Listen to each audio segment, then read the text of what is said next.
So here's what flipping looks like in my classroom. First, students watch my videos. I create, 1 to 3 videos. It just depends on what content we're teaching. Some videos are reviewing concepts that they've had exposure to before in previous classes.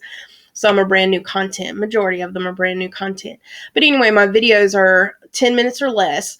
And so students watch the videos. They take notes on the videos. They write down any examples that were worked out in the videos. And go back and they have the opportunity to rewatch the video. A lot of videos are watched in class, during class.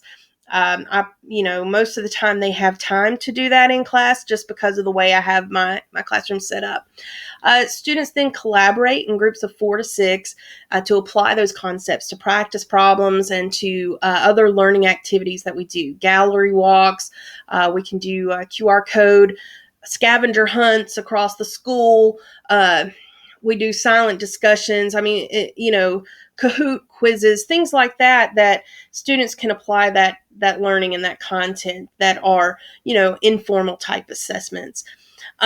While they're working with their groups, I call them their people, I'm the facilitator and I'm walking around answering questions, correcting misconceptions. If I see that the whole group is struggling with a particular problem or a little part of that part of the concepts and content, then I will bring the whole class together and I'll say, show them and demonstrate how to work a problem or straighten out any questions they might have as a whole class. But most of the time, I'm working with individual students. I use this time to meet with them on assignments that they've completed where they didn't do well, or I asked them, why did you miss this problem?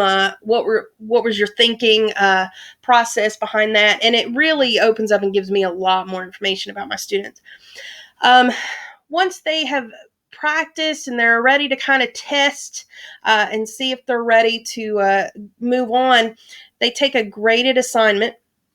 In this assignment, I almost immediately will provide feedback for them on this assignment, and it just tests to see how well they currently understand the content. And this is good for them too, because then they can see, oh, well, I really don't understand how to do this part, but I do get this part.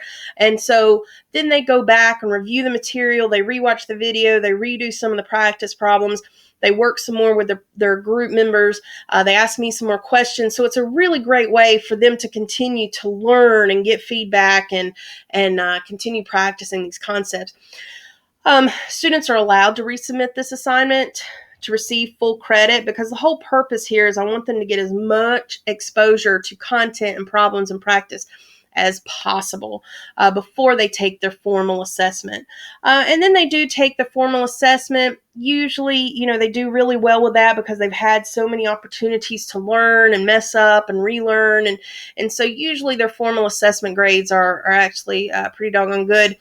And once they've done that, they're ready to move on to the next topic, which I already have those videos created. The content is already there. The resources are there. So we lose very little class time with what I call like fluffing material to keep them busy and quiet while their classmates are quizzing. But anyway, so that's just kind of how I have flipped my classroom and used this in my classes.